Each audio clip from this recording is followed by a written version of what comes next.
साईं तेरे चरणों में कोटि प्रणाम। साईं तेरे चरणों में कोटि प्रणाम। साईं तेरे चरणों में कोटि प्रणाम। साईं तेरे चरणों में कोटि प्रणाम। शरण में ले लो साईं प्रभो। शरण में ले लो साईं प्रभो। शरण में ले लो साईं प्रभो। शरण में ले लो साईं प्रभो। नमस्कार। साई ध्यान, साई वाणी को प्रारंभ किया। प्रारंभ करो और जारी रखो, इस विचारों को आत्मसात किया और मेरे प्रिय आत्मन, हजारों करोड़ों लोग आज इस विषय में जुड़ गए। सब लोग साई वाणी सुन रहे हैं, साई वाणी कर रहे हैं। साई ध्यान को समझने की बहुत उनको जिज्ञासा है। मुझे बड़ी खुशी हो रही है कि हम कुछ विकारों को जीतकर साई ध्यान की तरफ बढ़ रहे हैं। और साई ध्यान अपने जीवन में क्रांति करने के लिए और अपने जीवन में बदलाव लाने के लिए बहुत महत्वपूर्ण है।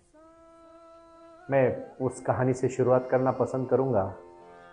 एक बार एक जमींदार और एक छोटे से किसान की ये कहानी है और ये अपने जीवन से बहुत महत्वपूर्ण है। मैं सबको कहना चाहता हूं कि ध्यान की इस विधि को आप ठीक से समझो और अपने जीवन में बदलाव लाओ।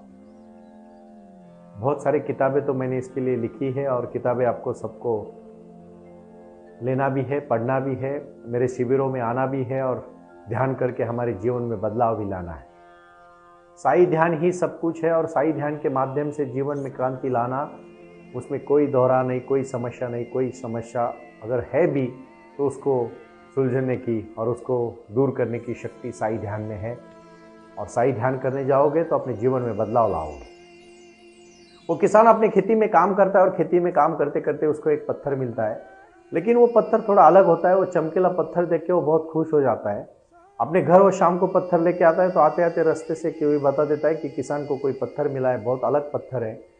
गांव के जमींदार के पास एक खबर चली जाती है। जमींदार शाम को उसको मिलने आता है और कहता है, मैं ये पत्थर लेना चाहता हूँ। जमींदार सोचता है कि ये पत्थर, ये किसान को इतना क्या महत्व है उसका, उसको क्या पता चलेगा। तो उसको कहता है कि मैं ये 10 रुपए में लेना चाहता हूँ। किसान सोचता है कि जमींदार इतना जल्दी आ गया और पत्थर में तो कुछ ना कुछ होगा। इससे वो कहता है कि मैं शाम तक आपको बता देता हूँ। फिर भी जमींदार जाते समय बोलता है, देख आखिरी मैं ये पत्थर 100 रुपए तक ले सकता हूँ, तू शाम तक बता दे, मैं कल शाम तक आ जाऊँगा। एक दिन की तुझे सोचने के लिए मैं समय देता हूँ। कल शाम को जमींदार उसके घर, किसान के घर, झोपड़े में, गरीब झोपड़े में रहता है, उसके पास पहुंच जाता है और उसको कहता है कि देख मैं 100 रुपए में लेने के लिए तैयार हूँ, ये 100 रुपए में लाया हूँ, तेरा अभी तक कुछ फैसला हुआ क्या नहीं हुआ। किसान कहता है मेरा फैसला हुआ है, लेकिन आप थोड़ा सा लेट हुए, मैं अभी अभी उस पत्थर को 200 रुपए में बेच दिया हूँ। तो जमींदार गुस्से से लाल पीला हो जाता है और उसको कहता है, पागल, वो पत्थर नहीं था, वो बहुत मूल्यवान हीरा था, 1000 रुपए की उसकी कीमत थी, तूने तो सिर्फ 200 रुपए में बेच दिया। और उसके ऊपर बहुत गुस्सा करता है। तो वो किसान शांति से हंसता है, बोलता है आप तो इतने समझदार हैं। हालांकि मैंने वो पत्थर बेचा नहीं किसी को, लेकिन मैं इस पत्थर की असली कीमत जानना चाहता हूं। और अब मुझे अभी पता चली कि इसकी 1000 रुपए की कीमत है। उसी प्रकार ध्यान की कीमत अरबों खरबों की है, आपको उसका महत्व नहीं है। आप समझ नहीं पा रहे हो कि साई ध्यान क्या है। और साई ध्यान करना है तो आपको सबसे पहले क्रोध को हटाना पड़ेगा। मैंने बहुत पहले कहा था कि मैं हाई कोर्ट में, मुंबई और दिल्ली में सुप्रीम कोर्ट में और अहमदाबाद में, तमिलनाडु में, अलग अलग कोर्ट में जाके, हाई कोर्ट से रिलेटेड बहुत सारे काम हमारे होते हैं। मेरी खुद की लॉ फॉर्म भी है। मैं लोगों को सेवा देना चाहता हूं और मैं कर्म को बहुत महत्वपूर्ण मानता हूं, क्योंकि मैंने मेरे जीवन में पैसा कमाने के लिए अलग मार्ग है। ये साई ध्यान, साई क्रिया और साई वाणी का मतलब है आपके जीवन में बदलाव लाना, और यही मेरे जीवन का लक्ष्य है, आपके जीवन में क्रांति लाना। जितने भी हाई कोर्ट्स में बड़े बड़े मैटर्स है, बड़े बड़े प्रॉब्लम्स है, बड़े बड़े केसेस है, वो सिर्फ 3 चीजों से, अहंकार, क्रोध, और तीसरा महत्वपूर्ण है मतलब ग्रीड, लालच, और उसके साथ साथ एक दूसरे के साथ तुलना करना। खत्म करो भाईजान, सबको मैं ऐलान करता हूं आज, भाई और बहनों, खत्म करो ये बात। माइकल एंजेलो ने अपने बुक्स में लिखा है कि जब उसको क्रोध आता था तो वो मूर्तियां बनाने का काम करता था, 1-1, 2-2 घंटा काम करता था और उसका क्रोध पूरा निकल जाता था। बाद में देखता था कि उसमें अच्छी मूर्ति बन गई। क्रोध को अपने अच्छे शक्ति में परिवर्तित करो। जब भी आपको क्रोध आए, मुट्ठी बांधो जोर से, जितना जोर से बांध सकते हो उतना जाओ और गहरी सांस ले लो, क्रोध निकल जाएगा। हजारों करोड़ों लोग खून करते सिर्फ क्रोध में, क्षणिक क्रोध के लिए पूरा जीवन बर्बाद करते हो आप। इतनी मामूली है आपकी जिंदगी। अरे जिस आदमी को कहा जाता है ना कि तेरे पास 1 साल है, सिर्फ उसको पूछो 1-1 मिनट का महत्व क्या है, हम कभी सोचते ही नहीं है। मैंने पहले ही दिन कहा था, इस व्यासपीठ से आस्था, भजन और आस्था के माध्यम से मैं जो भी आपके साथ साझा करूंगा, साई वाणी के साथ जो भी शिविरों में कहूंगा, सिर्फ ध्यान के लिए करूंगा। और ध्यान का महत्व है, मुझे समझ में आया है, आपको भी आना चाहिए। यही मेरे जीवन की बहुत ही महत्वपूर्ण मनीषा है, यही मेरी इच्छा है। मैं चाहता हूं कि क्रोध आपको जब आएगा तो उसको दबाओ मत, उसको परिवर्तित करो, आपको हल्का लगेगा। आपके जीवन में ध्यान करने के लिए आपकी जमीन, विचारों की जमीन पक्की होनी चाहिए। और इसलिए मैं साई ध्यान आज आपसे करना चाहता हूं। सभी संभावना को साकार करने की क्षमता है, सभी, अपनी सभी संभावनाओं। एक बार एक बीज, 2 बीज होते भाई भाई, सगे भाई। एक बीज अच्छी तरह से जमीन में बोया जाता है, उसका छोटा सा पौधा बनता है, पौधे को भी फूल आते हैं, फल आते हैं। और एक बीज वैसे ही सड़ जाता है, वो कुछ भी नहीं कर पाता, कहीं भी नहीं पहुंचता। वो पौधे में, वो बीज में पौधा बनने की, फूल फल बनाने की क्षमता थी, लेकिन वो बन नहीं पाया क्योंकि वो बोया नहीं गया। ध्यान की शक्ति को कुछ कुछ लोग जन्म लेते हैं और मूर्ति तक पहुंचते हैं, लेकिन कभी ध्यान नहीं करते, उनका बीज बीज ही रह जाता है, कभी उसको फूल पौधे नहीं आते। इसीलिए तो मैंने कहा है, बहुत सारे लोग मैंने देखे बहुत पीड़ित है। बुद्ध ने कब क्रांति की?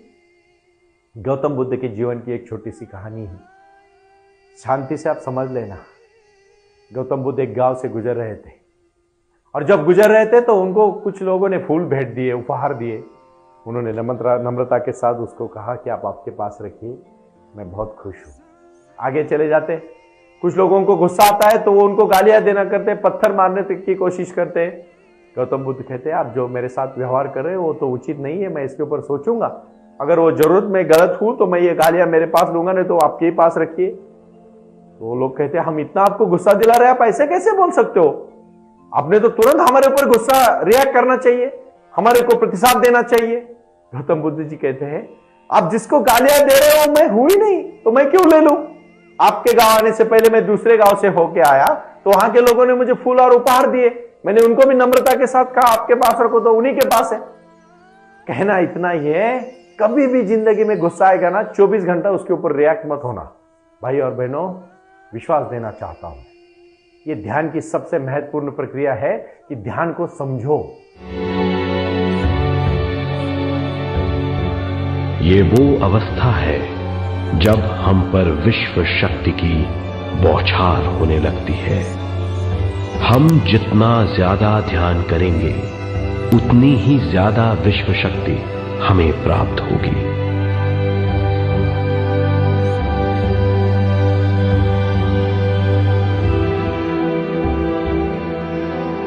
विश्व शक्ति प्राणमय शरीर की शक्ति में प्रवाह करती है। शक्ति से भरा हुआ शरीर प्राणमय कहलाता है। प्राणमय शरीर में 72,000 से ज्यादा रंग रहित नाड़ियां या शक्ति की नलियां होती हैं, जो पूरे शरीर में फैली हुई हैं। शक्ति नलियां सिर के भाग से शुरू होती हैं, ये भाग ब्रह्मरंध्र कहलाता है। ये नलियां सारे शरीर में पेड़ की जड़ों और डालियों की तरह फैली हुई हैं। प्राणमय शरीर हमारे शरीर का विशेष आधार है। प्राणमय शरीर हमारे कार्य, यहां तक कि हमारे अस्तित्व का स्रोत है। प्राणमय शरीर को गहरी नींद में या फिर ध्यान में विश्व शक्ति मिलती है। हम इस शक्ति का उपयोग अपनी सारी मानसिक और शारीरिक क्रियाओं में, जैसे देखना, बोलना, सुनना, सोचना और शारीरिक कार्यों में करते हैं। इन्हीं सारे कर्मों का आधार विश्व शक्ति है। मैं ध्यान सिखाने लगा हूं अभी, और साई ध्यानिया अभी जिंदगी की शुरुआत है, क्योंकि मैंने साई वाणी को प्रारंभ किया और 3 जुलाई बराबर 2 महीने के बाद हम साई ध्यान को प्रारंभ कर रहे हैं। यहां बारामती के नजदीक देऊलगांव गारा में जो हमने साई बाबा का ये बहुत बड़ा साई आंगन बनाया, उसका मतलब ये है कि आपके जीवन में आप आए और हमसे जुड़े। इसलिए मैंने कहा, वो आए और आकर चले गए, मौन रहे और कुछ कह गए। कुछ था जो बिन बाटे ही बढ़ गया, जल उठे दिए और अंधेरा झट गया। अंधेरा झटना चाहिए। अपने जीवन का अंधेरा है काम, क्रोध, मद, मत्सर, लोभ, अहंकार, यही तो अंधेरा है। अभी कार्य को शुरू करना है। जब तक हल्का नहीं बनोगे ना, कार्य कुछ नहीं होगा, प्रसन्न कभी नहीं रहोगे।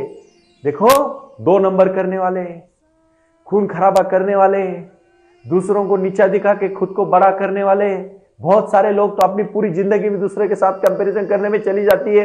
वो कैसा है, ये कैसा है, वो कितना बड़ा है, मैं कितना छोटा हूं। अरे तू भी है ना, तू भी तो, तेरा भी अस्तित्व है।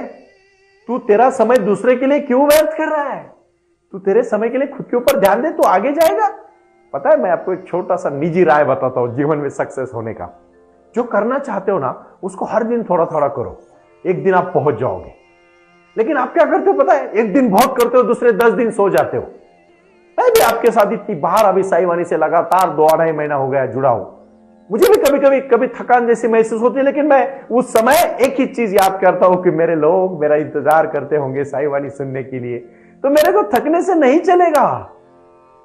ज्ञान होना बहुत अच्छी बात है, लेकिन ज्ञान को बहुत कंसिस्टेंसी के साथ, सातत्य के साथ जोड़ के रखना, यह उससे ज्यादा अच्छी बात है। जानो खुद को, यह किताब मैंने लिखी है। किसी दूसरों को जानने में समय मत लगाओ, आप कभी नहीं जान पाओगे। लेकिन खुद को जानोगे ना कहीं पहुंच जाओगे। कितने सारे लोग मैं देखता हूं, हमेशा कंपैरिजन करते रहते हैं। एक दूसरे के साथ कंपैरिजन करने से आपको दुख होगा, लेकिन आपने देखा बगीचे में कभी? जम्मू कश्मीर में मैं कुछ दिन पहले गया था और कश्मीर की एक बाग मैंने देखी, वहां हजारों फूल फूले थे। हर एक फूल अलग था, उसका सुगंध अलग था, लेकिन कोई फूल किसी फूल के साथ कंपैरिजन नहीं कर रहा था। जैसे उसको कुछ फूल का तो मुझे पता चला कि सिर्फ 1 घंटे के लिए फूलते, बाकी मुरझा चले जाते। 1 घंटा 60 मिनट उनका जीवन है, लेकिन कितनी प्रसन्नता उस फूल में। हमें तो 100 साल मिलते हैं, हम प्रसन्न ही नहीं रहते। कितनी, आप देखो, आज आप कंपैरिजन करना छोड़ दो, आधे शाम तक तो खुश हो जाओगे। आप इतना खुश हो जाओगे कि आपको हल्का महसूस होगा। सच कह रहा हूं मैं। साई ध्यान करना है ना अभी, उसके पहले काम, क्रोध, मद, मत्सर, लोभ, अहंकार और किसी के साथ कंपैरिजन, जेलसी छोड़ना है सब। मेरा कोई भी साई भक्त, मेरा कोई भी साई ध्यान करने वाला आज के बाद प्रसन्न इंसान होगा। दूसरों की मूर्खता के कारण अपने शरीर को तकलीफ मत देना। दूसरों के अहंकार और द्वेष के कारण अपने खुद को तकलीफ मत देना। आप खुद खुश रहना चाहते हो ना, सिर्फ एक चीज करना, मेरी बात को आप ठीक से गौर से समझ लेना। साई ध्यान का प्रारंभ करना है और आपको पूरी तरह से प्रार्थना करनी है। प्रार्थना पहले करनी है, ध्यान के समय प्रार्थना भी नहीं करनी, सिर्फ शांत बैठना है। पहले आपको 7 दिन सिर्फ सांस पे ध्यान देने हैं। और मैं ये कोर्स आपसे करवाने वाला, और मेरी एक रिक्वेस्ट है आपसे, अभी साई वाणी साई ध्यान के टीचर्स को अपॉइंट करने का काम कर रही वॉलेंटरी बेस पे। वो लोग आएंगे, उनको पूरी तरह से पहले प्रशिक्षण दिया जाएगा और प्रशिक्षण के बाद वो अपने अपने गांव में, अपने अपने कुनबे में, अपने अपने जिले में, अपने अपने तालुका में, अपने अपने परिवार में, परिसर में वो साई वाणी सिखाए, साई ध्यान सिखाए। और मेरी सबसे विनती है, बहुत बड़ी विनती है, ये भारत में 30 राज्य है और 29 राज्य में अभी अभी जम्मू कश्मीर को भी राज्य का दर्जा मिला है, तो 30 राज्य है और अपने 6 यूनियन टेरिटरीज मतलब केंद्र शासित प्रदेश है। इन सब मिला के हर एक राज्य में 35-40 जिले हैं। तो मेरे ख्याल से 750 से लेके 1000 तक के जिले अपने भारत देश में हैं। हर जिले में 15-20 कभी कभी 22-25 तक तालुकास प्लेसेस है, उसको हम तालुका कहते हैं, तहसील, और हर तहसील में 200-250 गांव है। मतलब इस देश में कम से कम 7.5-8 लाख विलेजेस है। भाई और बहनों, हर गांव में, हर तालुका में, हर तहसील में, हर जिले में, हर शहर में, हर राज्य में मुझे साई वाणी के, साई ध्यान के योग शिक्षक, ध्यान के शिक्षक चाहिए। और वो शिक्षक आए, हमसे जुड़े, संस्कृत के साथ, हिंदी के साथ, अंग्रेजी के साथ, अपनी मातृभाषा के साथ जुड़े और साई ध्यान करे। साई बाबा ने कहा है सबका मालिक एक, श्रद्धा सबूरी, और उसके साथ प्रारंभ करो और जारी रखो। इस योग शिक्षक की निर्मित होगी 3 जुलाई से। मैं योग शिक्षक के लिए प्रशिक्षित करने के लिए मेरे पास अभी 100 लोग तैयार हैं और वही 100 मेरे बांधव दिन रात मेहनत करने के रहे साई वाणी के लिए। सब लोग अपना अपना काम करके साई ध्यान कर रहे हैं और अपने जीवन में बदलाव के साथ दूसरों का भी जिंदगी बदल रहे हैं। क्योंकि बाबा कहते हैं, बाबा ने अपने निजी जीवन में बहुत दुख सहा है।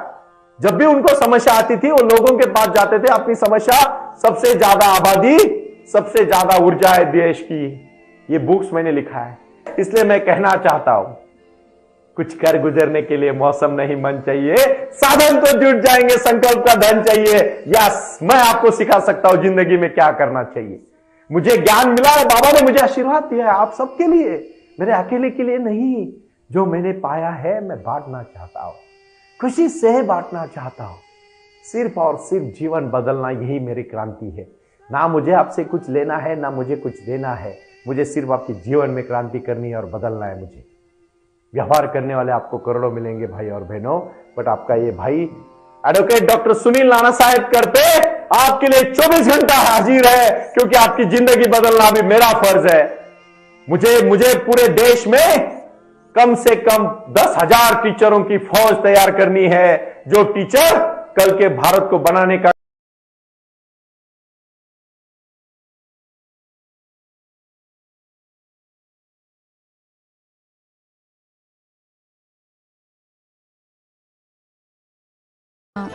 पूरा थोड़ी ना होता है।